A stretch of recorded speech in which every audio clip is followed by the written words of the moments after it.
So we've slept and Sabbathed in the last couple of videos. Now we're ready to work.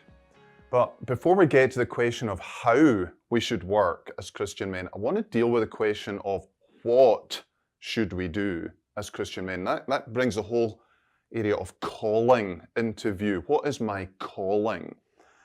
And although we're used to thinking perhaps only of pastors or missionaries having callings, the Reformation actually recovered the doctrine of vocation for all people and taught that God has a calling for everyone, that everyone has a divinely appointed post and divinely appointed responsibilities. And therefore, we've got to ask the question, what is our calling? And a few wrong questions to ask as we try to answer that. First wrong question is, what do I want to do? It's a wrong place to start. That's not the first question. Neither is it, what would make me lots of money? Wrong place to start. Or what will make me happy? Wrong place to start. Or what do my parents or teachers or society expect me to do? Wrong place to start. Or what are other people doing?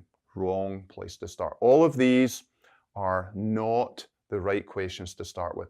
The right questions to start with is, Lord, what will you have me to do? What does God want me to do? And to answer that question, we need to ask some other questions. And the first one is this: what talents has God given me?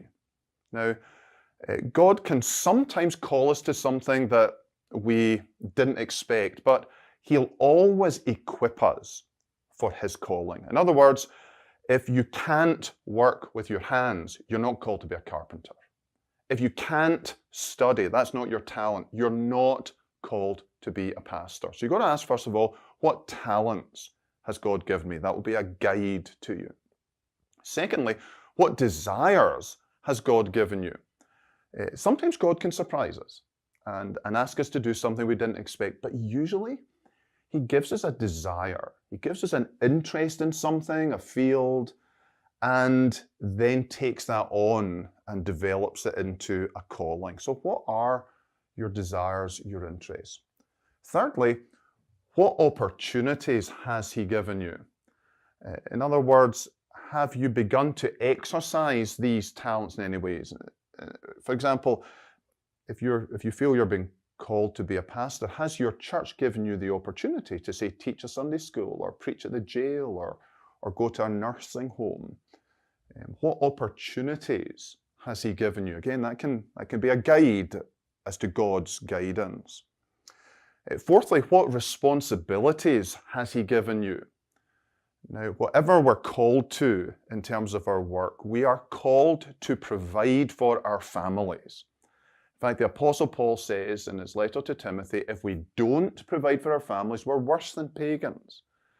So God has not called us to a calling which prevents us or makes it impossible for us to provide adequately for our families. It doesn't mean provide abundantly, but provide sufficiently. And that might guide you as well as to your calling. Then you might ask, well, what encouragements has He given me? Have I met with any success or approval from others as I've developed and grown in my interests in taking these opportunities? Have I got any providential encouragements that I'm going in the right direction? Then sixthly, what rules has He given me? Again, we are not called to break God's commandments. He doesn't call us to do that. So He's not called you to work in a morally compromised industry or to work for a company whose whole moral ethos is corrupt and compromised. He's not called you to do that. And then lastly, what advice has He given you?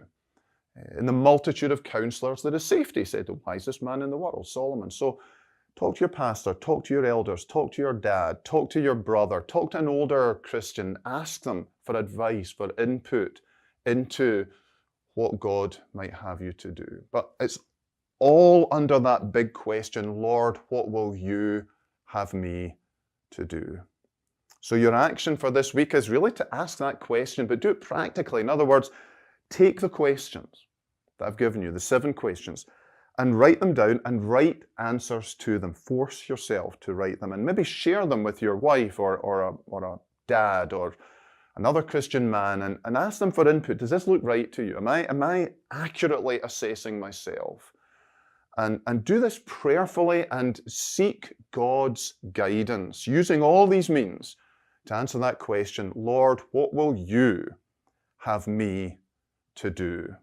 Real men seek and follow God's call.